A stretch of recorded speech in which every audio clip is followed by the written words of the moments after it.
This evening, LPD is shedding more light on that horrific series of events that played out Wednesday. And we're also learning more about the man who shot that woman and then seemingly turned the gun on himself.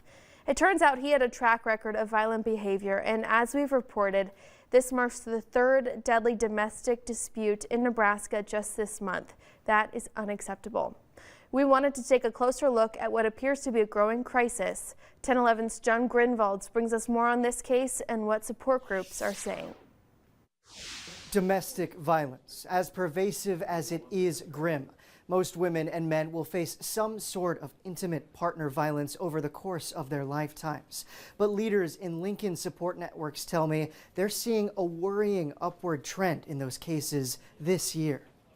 This East Lincoln neighborhood, the backdrop of a shocking scene. Police say 28-year-old Ibrahim Al-Hamadani ran over, chased, and shot 21-year-old Michelle Gonzalez to death.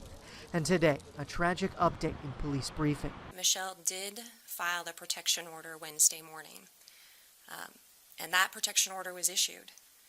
Unfortunately, that protection order was never served, and we were certainly never able to make an arrest. The protection order indicated a history of violence from Al-Hamadani, and Gonzalez was the third woman to file one against him in just the last 6 years.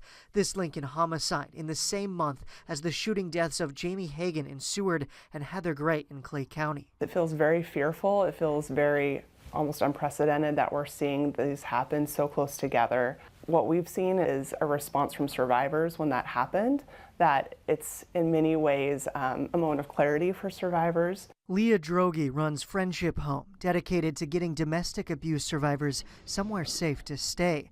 And Natalie Roberts-Day heads up Voices of Hope, helping survivors navigate and heal. Unfortunately, this happens every day and much more frequently than I think we realize. Natalie says they've averaged about 70 law enforcement and hospital response calls a month. But this January, that number rose to 90.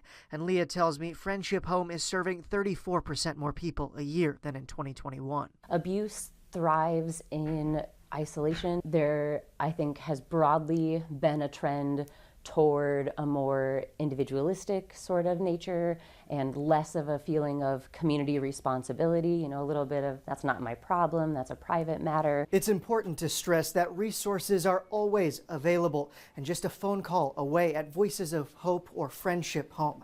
National services include the Domestic Violence Support Hotline.